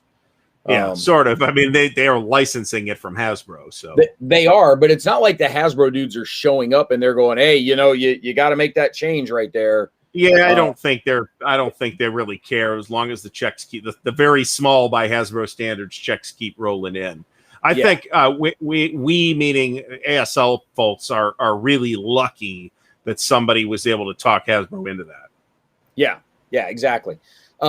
Especially when you've seen what became of their Avalon Hill imprint with the other things that have been released under that label. But yeah, that again, John, that's part of what we're talking about, is getting 1,000 copies of something done stateside for what GMT and MMP need to do. By printing standards, that's a really quite small print run. Actually, it is. That's a pretty small print run by printing standards. Yeah. The quality. Now, I think, in fairness, and not that they're giving me this information, so this is my hunch and supposition, is that GMT at least is printing more than that, and probably MMP is as well. Yeah, but the components that you're getting in the box, again, the GMT games, the coin games, those discs and cubes and cylinders, nobody stateside makes those. There are 0 manufacturers domestically for whom you can call them up and say, ship me a bag of green wooden discs. That manufacturer does not exist. You have to get those from overseas. Again, Hollandspiel with their Table Battle series, right? Those are glorified toothpicks. They get those shipped in from Europe. Those are not being made stateside. And so even if GMT wanted to try to do everything stateside, they can't, because nobody in the U.S. makes those wooden bits. You talk about the cards that are in many card-driven games today. The quality of cards that you can get printed in the U.S. do not measure up to the same quality that you can get printed in other places. There's a dude online one time railing about, hey, I got a game printed stateside with cards in it, and it didn't cost me blah, blah, blah. Yeah, but then you go take a look at the game, and they're like, it's a sheet of perforated cards. Like, that's not a deck of cards that, that you're pulling out of any of these CDGs. So, the quality that you can find stateside just does not exist. The manufacturing capability doesn't happen. That doesn't mean it can't, but the reality is right now it doesn't exist. Somebody would have to go put those machines in place, get the stock into those machines, or get machines capable of even handling that stock. Never mind actually getting the raw materials to run it, and then figuring, building the knowledge base and the expertise to do it. And again, we mentioned earlier, I don't know how much turnover we've had in the audience. We mentioned earlier that assuming you find somewhere in the U.S. that can print the cards for you, and then somebody else decides they're willing to make the wooden bits for you, and then somebody else is printing counters for you, and somebody else actually makes boxes thick enough that they don't blow out the first time you pull them off the shelf, and you're taping corners together. That's 5 different places in the U.S. that now you've got to get all those components shipped somewhere, and you've got to have a whole bunch of people sit around a conveyor belt in a room assembling, putting games into boxes, putting all the components in the boxes. So Doug, Cardamundi used to have a factory right down the street from me in Durham, North Carolina also. So was Cardamundi the printer of the Magic the Gathering cards? Originally, yes, and they were Belgium based, and they expanded stateside once the Magic printing took off, as well as they had the Pokemon contract for a while, and they had a couple of others. So, and so Mo, you're right. Cards can be easily printed in the U.S., but are they of the same or comparable quality to what you're getting overseas at the scale at which you can get them from overseas? And that's the other key piece here is scaling them. So John, death ride. My wife driving to Costco. Yeah, any Costco parking lot is a death ride. So I will absolutely agree to that. Even VUCA Simulations, according to this, is Chris Thang is outsourcing their stuff to Poland. Yeah, they're printing in Poland. Don't think. Even though the majority of our discussion here has revolved around U.S. publishers, because I think that's what we're most familiar with. It's what we're most exposed to. These are not challenges that are only being faced by U.S. publishers. Yeah. And somebody mentioned earlier about minis being made in the UK. Several of the UK-based companies are very public about the fact that they get their stuff made in Asia because the level of detail that they need from the tooling doesn't exist in the US or in the US, in the UK or anywhere else in the EU at the time at which the UK was part of the EU. And so, Warlord gets all of their little models, and I think Battlefront also gets all. I think it's Battlefront that has the Malaysia factories. I'm not sure. And then Games Workshop, meaning the other 98% of the miniatures market in the UK. Yeah. But PSC, I think, gets all their stuff from overseas. Are they in the UK? Huh? Are they UK? Yes, they are UK. Okay. Earlier I said Warlord has the factories in Malaysia. I misspoke. It's Battlefront that has the factories in Malaysia. I'm not sure where Warlords are. Okay. Well, we have already said though when we say China, we're probably oversimplifying. The sources for this stuff is not just China.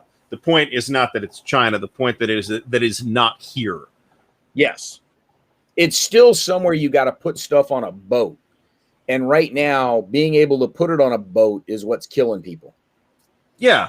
Well, and that's another thing that we said right at the top of the show that I'll mention again is that while COVID and the after effects of COVID and quarantines and lockdowns and all that other stuff is certainly a thing that is occurring and is impacting this situation. It's not just COVID. It's things like the labor market, which is being affected by COVID. The Suez Canal thing was a big problem. But part of the issue you had with COVID, so there are a couple of things that are all loosely COVID related. I will say, so Doug just had the comment about Reaper's Bones USA figures. Those are fairly nice figures too. So I will say this, every time Reaper has had one of their big Bones campaigns going, I've had something else going on that in my life that's kept me from jumping on it. And I've told my wife the next time they do a big Bones campaign, I don't care. I'm buying in at the $100 level or whatever, because they end up shipping you so much crap. It's ridiculous. Yeah, it's a ludicrous amount of product. Yeah, that I'm just once in my life, I'm going to dump the $100 into one of the Reaper Kickstarters and end up with more minis than I will ever use for the rest of my life and probably 2 more lifetimes. So we're getting conflicting information here, and I honestly, the miniatures market is not something I'm paying much attention to. So I do not know where Reaper is producing their plastic figures. It could be domestic. Maybe it's not. I have no idea.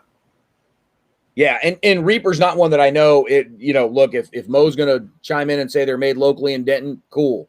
I'm not going to dispute that. I think Mo's saying they're trying to, and Doug is saying that they are in fact produced in the U.S. I just don't have any information on that, and I don't think Reaper Miniatures was one of the companies you reached out to. I think you can tell us that. So, no, I didn't even ask. Now that said, again, I did ask folks, hey, forward this on to other people in the business. It is entirely possible somebody could have sent it to Reaper, and they were one of the ones that. But I only had 2 companies say that minis were part of their primary business. So odds are against it. But like Battlefront manufacturing in Malaysia is not a trade secret. They have openly said on their website, hey, we're closing pre-orders on certain things because the factories are shut down right now.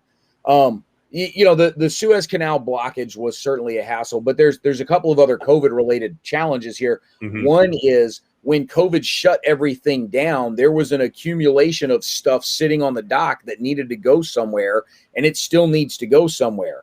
Yep. And the nice to haves are getting stacked up behind the gotta haves, like, disinfecting wipes and bananas. And, you've got perishable stuff that's got to move. You've got things that people need, like N95 masks that have got to get on a boat and go somewhere.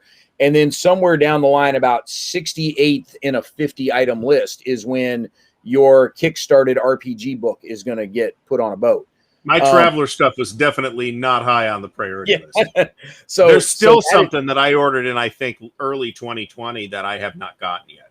Yeah. So that is one problem, is just the backlog of stuff, and there's only so many boats you can put them on. The other slowdown that's happening everywhere is when the boat pulls into port, the time it takes to unload and move the stuff has gone way up because of all the COVID protocols that are in place. Like, the boat's got to sit there and quarantine for a certain number of days before they're even allowed to pull into the dock. After they send a little tugboat out there with a bunch of COVID tests to test everybody on board, they got to sit there for like a week before they can pull into the dock. That doesn't sound like much, but you add up a week on every trip back and forth, and you can generally get 8 to 10 in a year on a freighter. And I know that from my father-in-law, having been in that business for a while. And then it goes into a customs warehouse that sits around for another week. And that customs warehouse is short-staffed and backlogged. Right. And so, again, you add a week to each end of the trip, on top of the fact that you're already backlogged, and on top of the fact that there are still a lot of boats not in the water because they can't find enough people to crew them. And it's not like the backlog gets cleared any faster at that point. So they're going to be running full boats nonstop for the better part of the next 2 to 3 years with every crewman they can scrounge. And even if you get rid of those COVID quarantines on either end, there's only so much faster you can go. So if you want a good investment opportunity, buy a boat, is what he's saying. or a whole lot of cargo containers you can be renting out to people. So that's true. I'm seeing way less videos on here's how to turn cargo containers into tiny homes now for some reason, because the empty containers now cost like 50 grand or whatever it is. It's like 25 grand or something like that. Yeah, no kidding. And so, again, this is simply the tyranny of the calendar. That there's only so much space on the boat. There are things that got to go on the boat. There's only so fast the boat can physically move, but we've now added to that time because of the COVID protocols. And again, stuff's just stacked up waiting to move. And there's just no good way around some of this. I'll tell you, the folks in the game business, again, the guy at Steve Jackson mentioned this is the, potential existential crisis. The comparison that they've got is the mid to late 90s with the CCG crash of the mid to late 90s that wiped out a good 24 companies or so. And there's actually, if you read Shannon Appleklein's Designers and Dragons series of books, now it's the RPG histories. Yeah. It's the history of all the RPG companies. Fascinating series.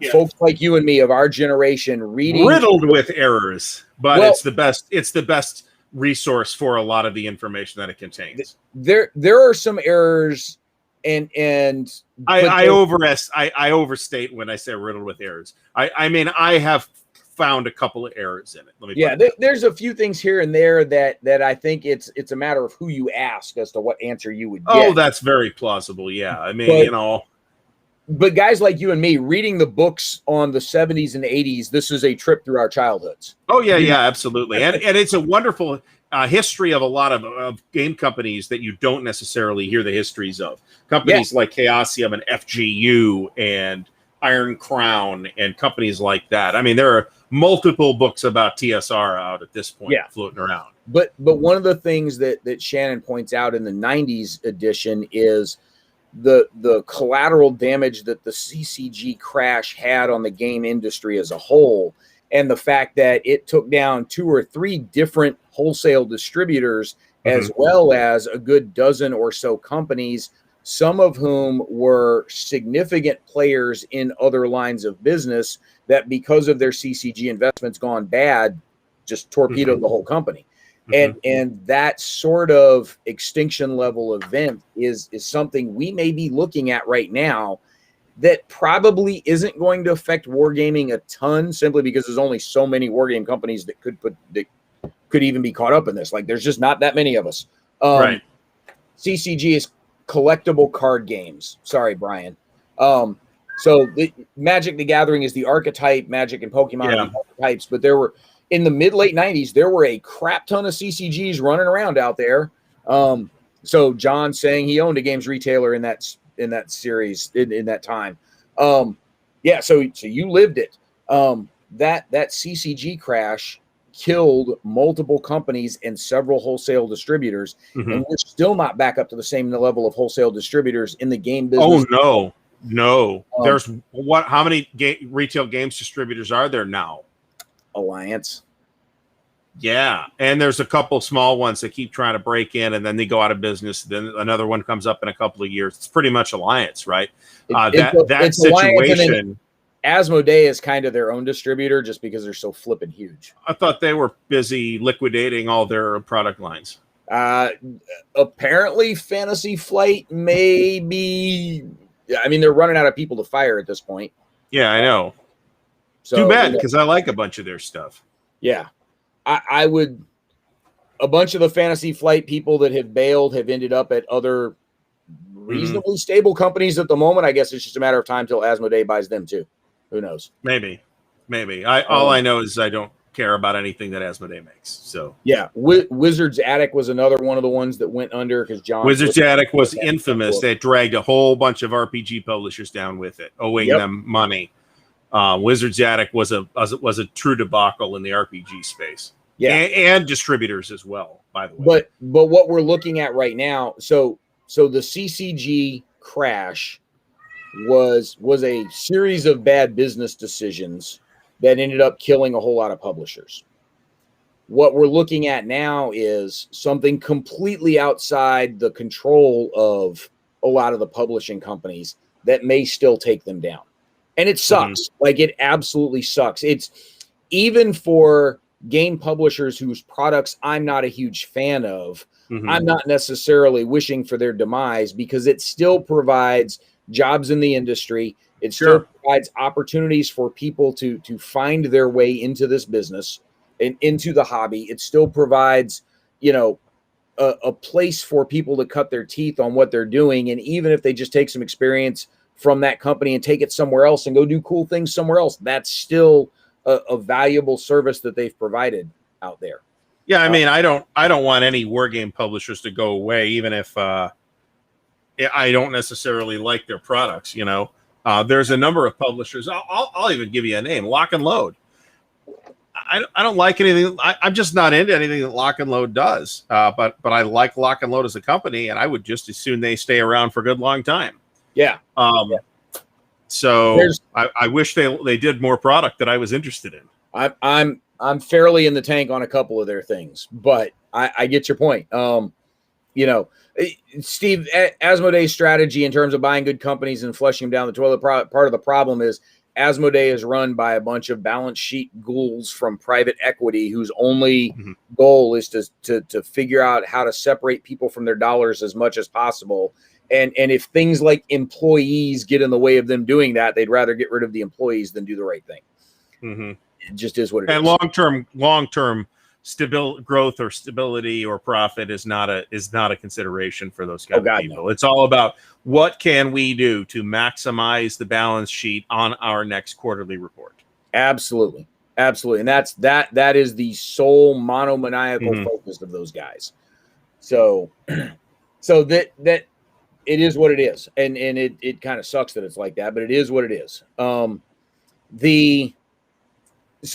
that kind of extinction level event is something that may be happening right now, and I don't know if it's any better or worse by the fact that it's not traceable back to any really piss poor business decisions on the part of anybody in the game business. On one hand, maybe it's a little better because it's like nobody saw this coming. You couldn't do anything about it, right? It's the meteor from space, and there was nothing you could do. On the other hand, it's a little worse because if it had been bad business decisions and we just learned from the past we'd make better business decisions in the future and keep game companies around longer. Mhm. So I it sort of cuts both ways there. So, Trevor, I'm going to disagree with you on here. Asmodee reminds me of Game Ago, not EA. If you're into anything that Game Ago has ever bought, it's exactly that kind of thing. They strip the absolute maximum amount of money out of it in the shortest amount of time as possible, and then they drop the product. Yeah, it is exactly that kind of thing. But it's not like this is the only place where we see that kind of behavior. Oh, no. Local print journalism is falling prey to the same exact kind of behavior. Well, in many cases, local print journalism are owned by the same 3 or 4 companies, so who are all backed by the same venture capitals. Look, the Columbus Dispatch in town with you is no longer printed in Columbus; it's printed in Indianapolis and trucked in. Really? Yeah. I mean, I didn't know that, but I'm not particularly surprised. The Dispatch is not what I would consider the entire time I've lived here. I would not consider the Dispatch to be a reputable newspaper. It had been a really good one for a really long time. Yeah, so Sears got. Well, I hate that we're talking about that. This is the business episode. So I guess next week there'll be no business. Okay, Sears was merged with Kmart, but Kmart at that time was a much bigger company than Sears. But Sears had a reputable name, where Kmart had a reputation for cheap crap and blue light specials. So Kmart bought Sears. They had somebody that was paid hundreds of millions of dollars to come in and completely wreck the place. And now Sears is basically gone. It's basically a label that you still see from time to time. And has no marketing cachet left anymore. The guy that was the CEO for much of the downward spiral was a bit of a scam artist as well. Mm-hmm. Doug, we're going to get back to the game commentary here in a minute. I will dispute the idea of local print journalism having been destroyed by J schools, and I'm speaking as a dude with a master's degree in journalism at that point. And more than a dozen family members and very close family friends who have been in the journalism business for over 30 years. In some cases, close to 50 years. So that is one industry where I've definitely got a much closer inside line on a lot of things than other people do. And that's just from personal background more than anything else. Back to what's going on in the game business. Again, I think it's great that a lot of the war game companies, quite frankly, are small enough that these sorts of enormous global crises, they're going to hurt. But based on what we found by talking to the companies that we did, they're going to survive. Mm-hmm. The majority of them are still going to be around. It may delay products by a year or two. Mm-hmm. It may change the price on some things that they're trying to release, but it seems as though they're gonna survive and they're gonna come out of this on the other side okay.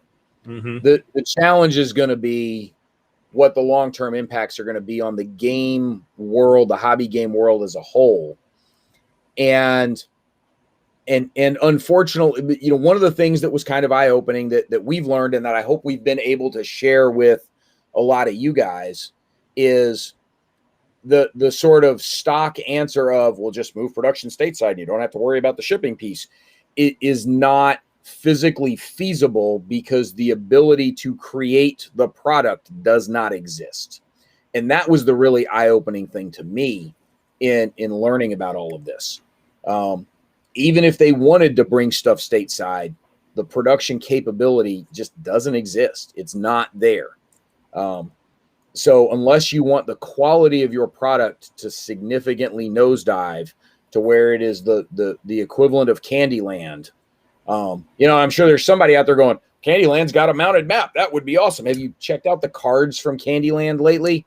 I just threw my daughter's copy in storage because she's well outgrown it at this point. Those things are crap.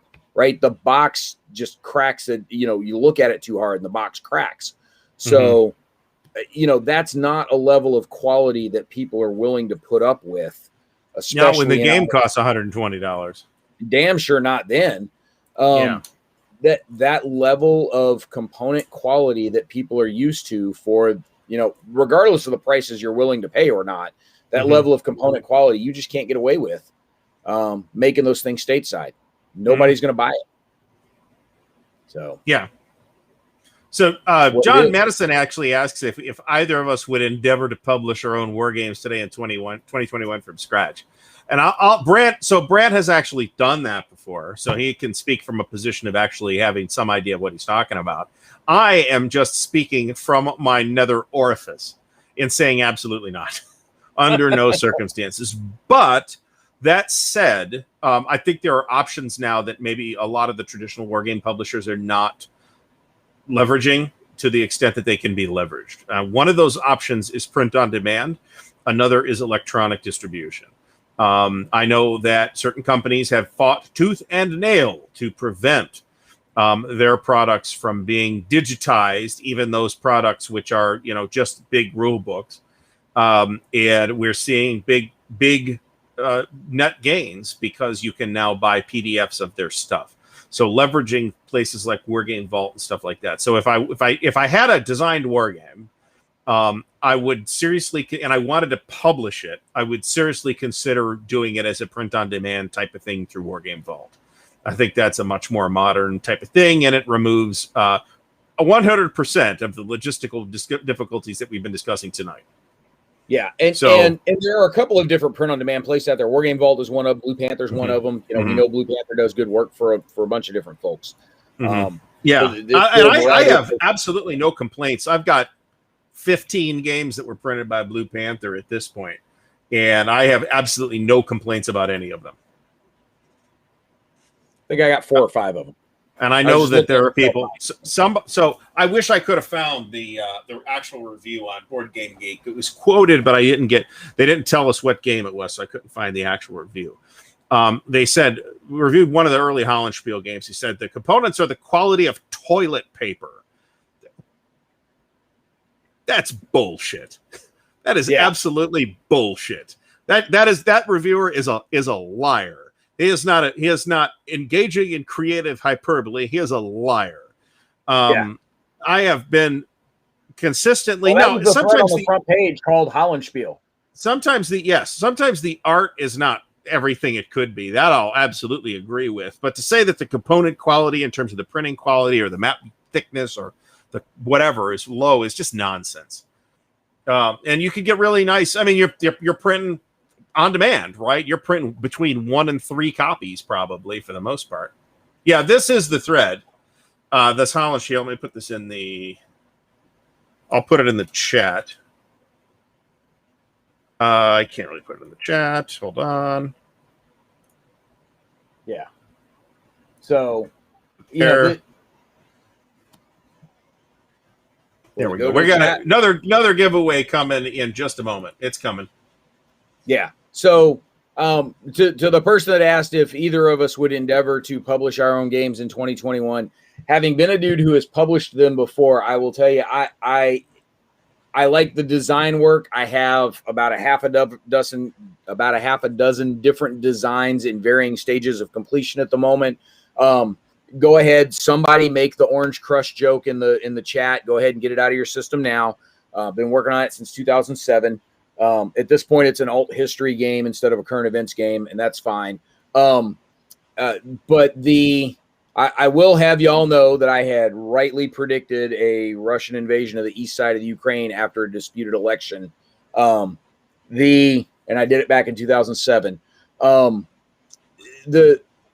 What I've learned is, as much as I enjoy the process of creating and making and designing and even doing the graphics work on the games, because I've got a background in doing some of that graphics work, I did not enjoy the business of running the game company. And so at this point, I would be perfectly happy doing a whole lot of design work and then handing it over to another publisher to say, here, do all the stuff I hate doing. Yeah. So, or being, doing the Luke Coatney route, or just put it up as, print and play from your own website. Yeah, perhaps. And there's been a couple of things that have snuck out through our forums over the years that are reasonably complete game. And look, we're not charging for anything, so who cares if it's not perfect. perfect. That is as much as I ever want to be ever associated with anything else Lou Coatney, ever. I have Lou's right. Yeah. So on the subject of Tom Vassell, I don't believe that Tom has anything valid or well-informed to say about wargaming. That is not a dig on Tom. Wargaming is not what he does. When he has occasionally discussed wargaming, it has been from a position of a guy that doesn't really do wargames. And so I expect that he is not going to offer me well-informed commentary on games that he plays, like, Tiddlywinks and that kind of stuff. I'm sure his commentary is very valuable. No, Tom Vassell is not the guy that made Vassell. So, it would be like me trying to comment on lacrosse because I got no idea. I mean, I'll tell you, I have no idea what I'm talking about. Yeah, I played lacrosse a couple times in my life. I played one part of a season when I was in high school to help the guys have enough people to field a team. I don't know. My high school did not have a lacrosse team, just for the record. No. This wasn't a high school team. It was while I was in high school helping some friends out. But professional lacrosse team. No, it was a local club. My point being that Tom's played war games once or twice in his life, but doesn't know them well enough to really comment on them. I've played lacrosse once or twice in my life. I don't know it well enough to comment on it. Well, but you're telling us that, right? Yeah. So you're starting by saying, hey, I'm not the most informed person on that. I try to qualify on subjects that I'm not particularly well informed about. And it may well have been one of the various people that Tom has had broadcasting with him, none of whom are wargamers or know wargaming at all. But because it's Tom's name on the show, Tom gets all the slings and everything. Well, and I got no interest in creating a anti-Tom Vassell crusade. So, but whoever said that particular thing about Hollenspiel was just blind. That said, should someone create an anti-Tom Vassell crusade, I don't suspect either Gary or I would stand in your way. I don't care enough. So I am completely indifferent to the topic. I don't subscribe. I was at one point watching some of the stuff on their channel, but that was when Hamtag was on their channel, and those guys are actual wargamers. Yes. And they were the only people that did, I watched the Tom and the other two guys saying things about war games, and I'm like, none of these. I don't care about any of these games. So it's like, oh, well, Axis and Allies this and Axis, okay. So Sam wasn't a war gamer, to be honest. He was, that was the problem, is they didn't have a war gamer on there. But he was the guy. He was the closest thing they had, right? Well, maybe, yeah. Well, yeah. He was slightly less. Now, Liz Davidson. To point out David's thing, Liz has been on the Dice Tower, and Liz is fantastic. And I will watch Liz's stuff, but Liz has her own channels for stuff too, in which I do watch. So, and Liz manages to cover a lot of the same sort of general interest board games that the Dice Tower does, but she also does war games. And Rob has been on the Dice Tower too. That's a good point. And Rob knows war games. And Rob will crush any three of us like a pimple also. So I have seen Rob Warren in person. He is the size of a mountain. So, yeah, sure. I'll take your word for it. No, and Joe Stedman. That's true. Yeah. But none of these people are still there because they as an operation, the Dice Tower is not about war games. That's what it boils down to. And that, again, that's not a dig at the Dice Tower. That's just not what they do. It's not what they do. So, right. That's like complaining that McDonald's doesn't serve steak. Yeah. Joe's still around, by the way. Joe still talks to some people. I know Dan Pankaldi's talked to him relatively recently. Yeah. So relatively recently. While any other remaining questions or comments or thoughts on the global shipping issue and wargaming sort of pop up in the chat, don't you have another something to give away? I do. We have another brand new in the shrink wrap title from Bumping the Microphone from Compass Games. This is an Attrition of Souls. This is a area movement World War I game. It's drawn some positive attention. It's got a fancy mounted map and quite nice looking pieces. This one is courtesy of Compass Games. So we're going to give this one away too. So people can start throwing numbers between 1 and 100 into the chat, and I will start tracking them. Grant, you are also still not eligible to get in on this giveaway. So, again, if you're outside the U.S., I will be happy to give you this fine product. But I will ask you to help me out with the shipping costs should they be too much of a problem, and they will be. For the record. Are you going to allow the same guy to win twice? No, I will not allow the same guy to win twice. So Daniel, you're not eligible. So, and the first person, I'll give it a couple minutes. I got a cutoff message going on, typed in here. So we'll give it a couple minutes, and then while people are throwing numbers in there, Findle 70. So howdy, Finley. Actually had a question in there. Do we expect any of these challenges to change the actual ordering or behavior that we've seen in the last few years of Wargamers? I don't suspect Wargamers are necessarily going to change some of their ordering or behavior unless the prices start to get just really stupid. I suspect the Wargamers will still continue to support things on P500, will still continue to pre-order things, will still continue to grab cool new stuff as it is marketed and promoted from publishers that they know and trust to put out good quality components. Mm-hmm. But what I would suspect to see, and this is 1000% guesswork because I've had nobody actually say this to me. I'm just kind of trying to read between the lines of what some of the publishers responded to. I would suspect to see a smaller pool of options to spend your money on over the course of the next 12 to 18 months while people rein in the amount of stuff they're trying to get printed, knowing that freight space is scarce and there's only so many games they can move back and forth.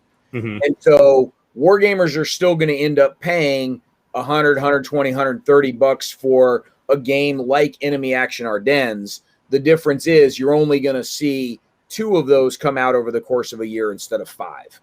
Yeah.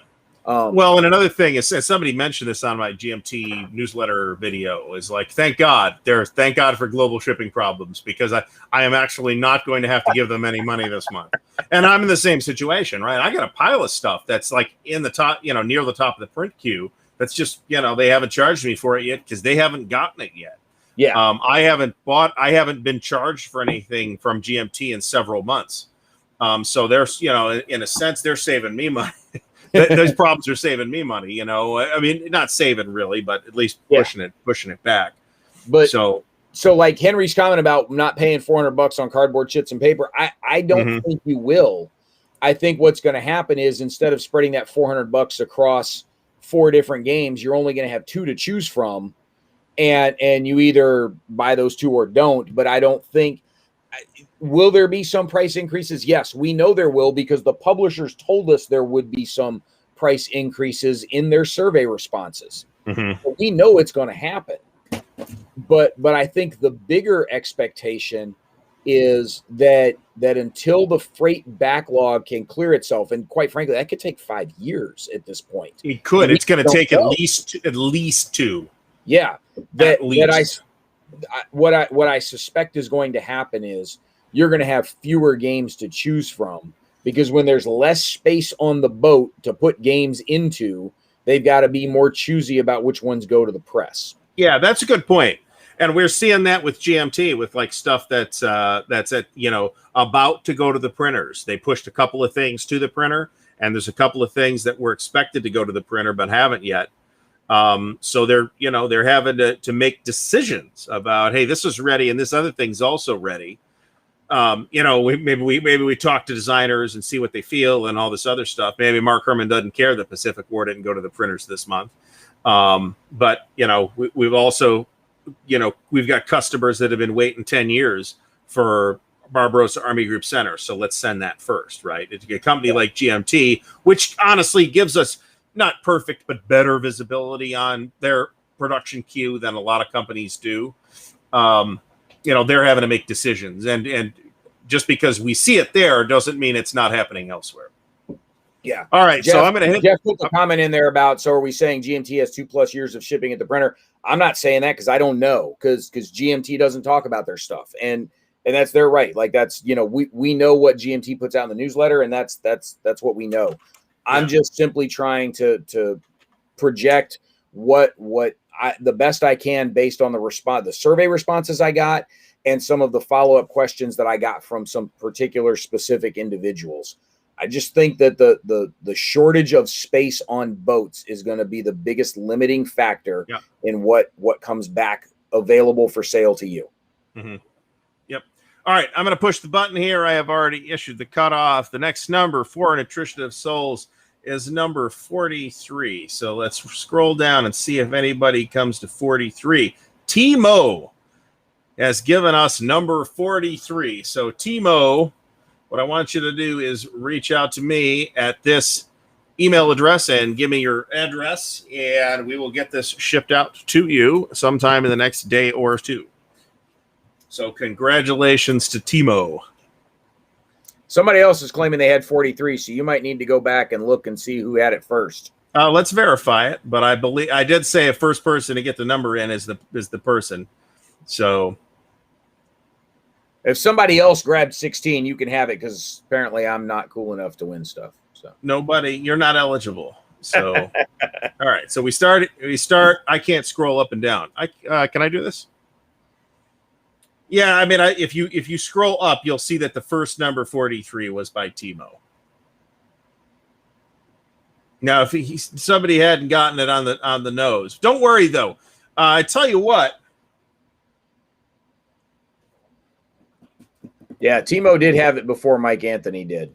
Yeah. So okay. So Mike, I am sorry. We're too late. You snooze, you lose. But I will have more giveaways next week on the Counter Clipping Show. There will be at least one item. I'm thinking it's just going to be one game next week, and then I do want to do another giveaway. I want to do 4 total. I want to do another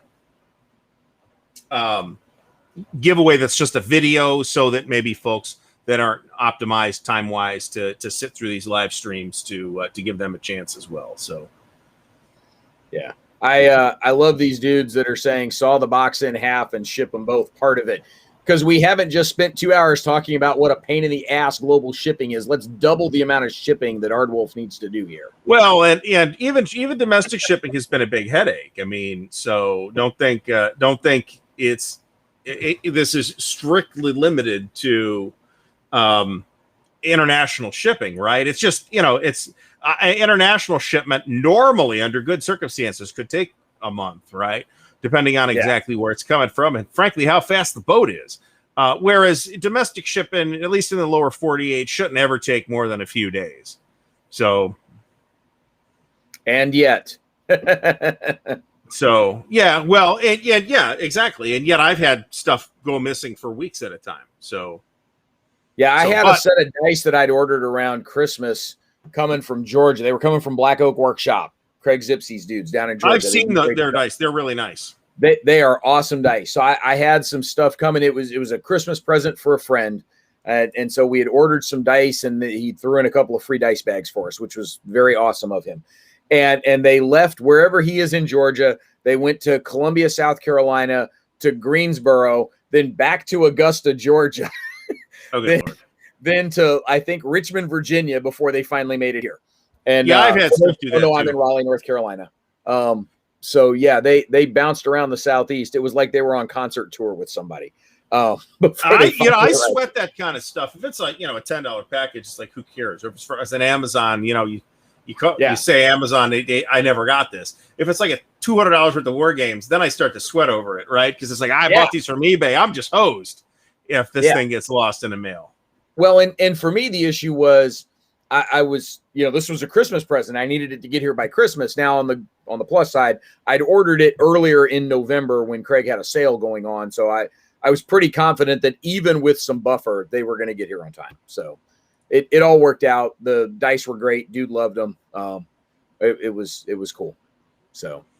All right. So we are running Black Oak Dice Company.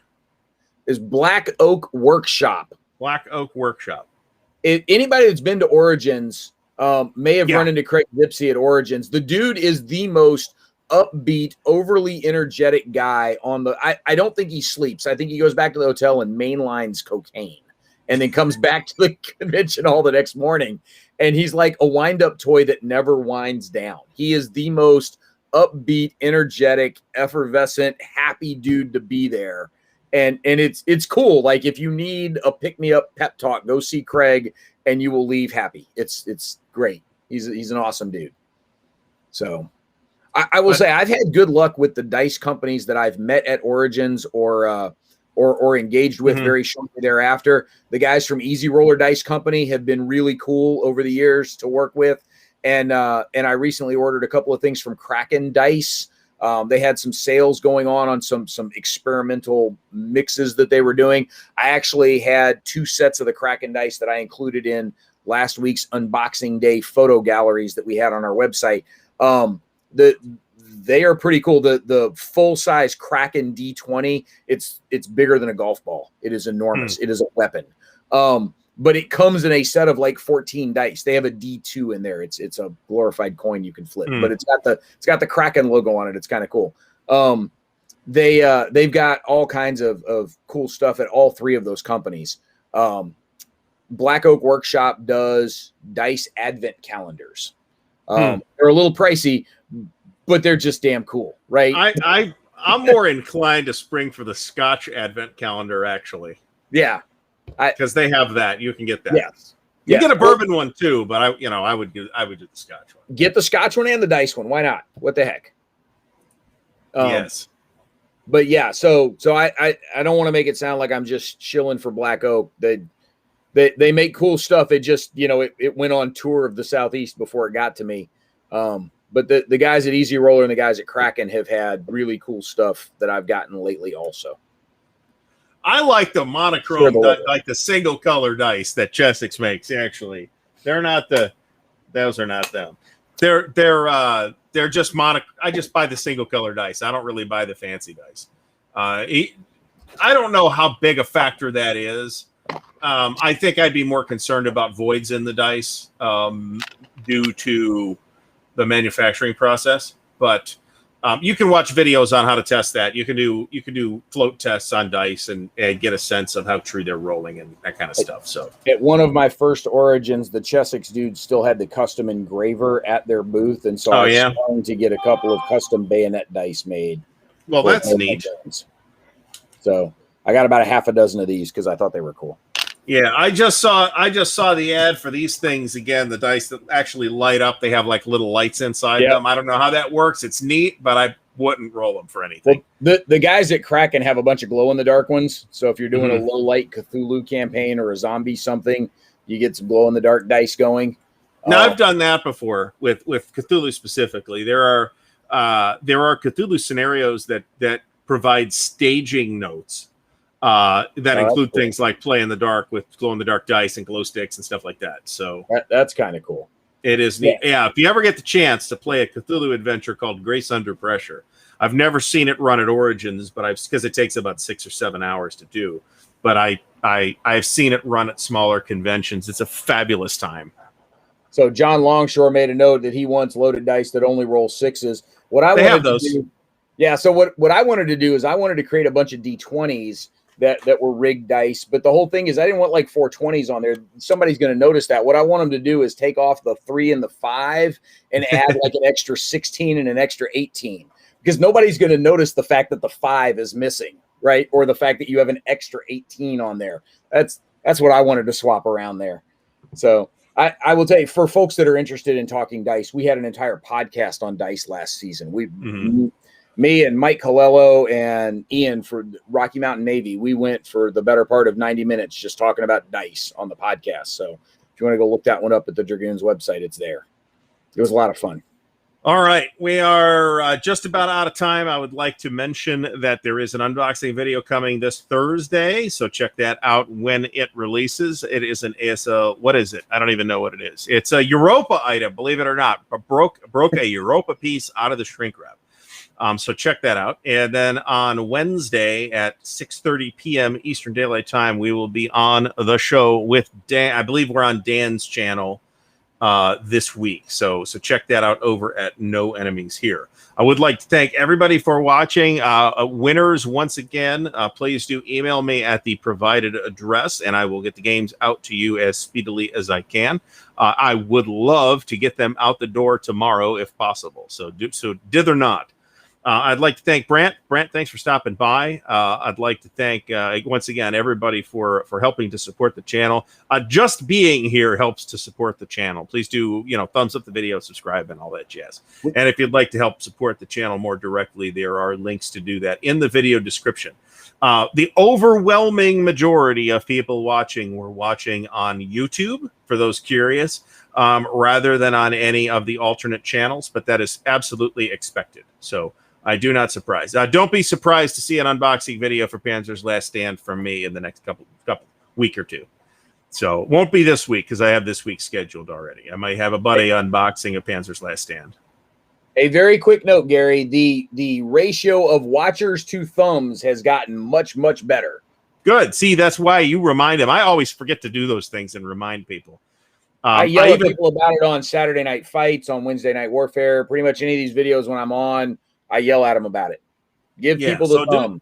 Do those, yeah, and even commenting on the videos after the fact, that also helps with the algorithms and stuff like that. So YouTube is all driven on the almighty algorithm. So and then next week, of course, we'll be back here at 8 p.m. Eastern Daylight Time on Monday. I think we'll still be in Eastern Daylight. Yeah, I think we'll still be in Eastern Daylight Time, but 8 p.m. Eastern. So and we'll have a more conventional show next week.